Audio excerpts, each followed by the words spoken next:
I recognize Councilman Jones. Thank you, Mr. President.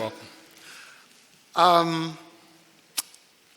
2 weeks ago, I introduced a moratorium on sheriff sales in the city of Philadelphia with an effort to try to collect data that becomes information about the intensity of what's going on. I want to thank the Sheriff's Department.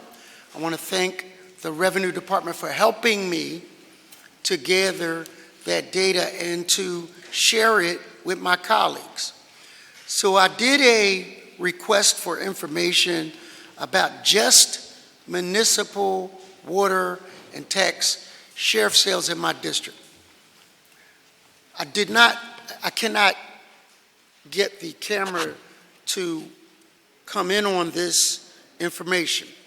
There were over 300 imminently in jeopardy properties in my district that will come under the gavel of sheriff sales shortly.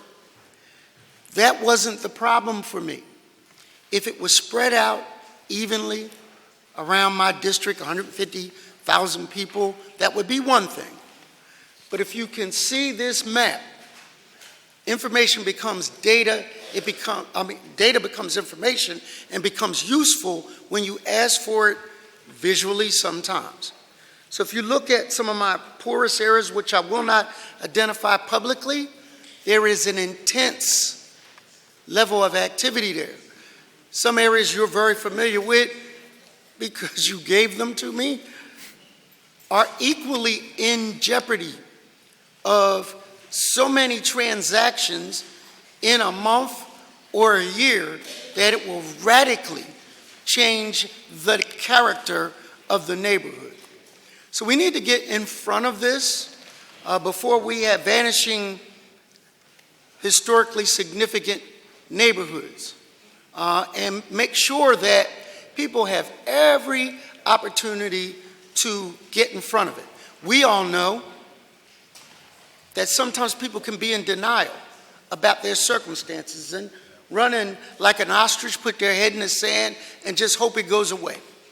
But what we can do working with the city of Philadelphia, with the Sheriff's Department, is get ahead of it and send street teams to knock on these people's doors and say, this problem won't go away by itself, A. B, there's some help for you. There are programs that are designed and funded in part by this body that can help you save your home. For my people who hug, and all my colleagues are good, but some of them really hug the folks in jeopardy, and then some of them are more frugal and want to count the taxpayers' money, and I appreciate both of them. But this kind of logic, where we allow this to go on for a $6,400 bill, then we create a yearly $12,000 bill because they're homeless, is penny wise and pound foolish. So I'm going to be bringing more information to this body so we can make credible decisions. I would encourage every district council person to get a breakdown of a map to see where it's going down, so you can do the outreach necessary to save your constituents. Thank you, Mr. President. Thank you, Councilman.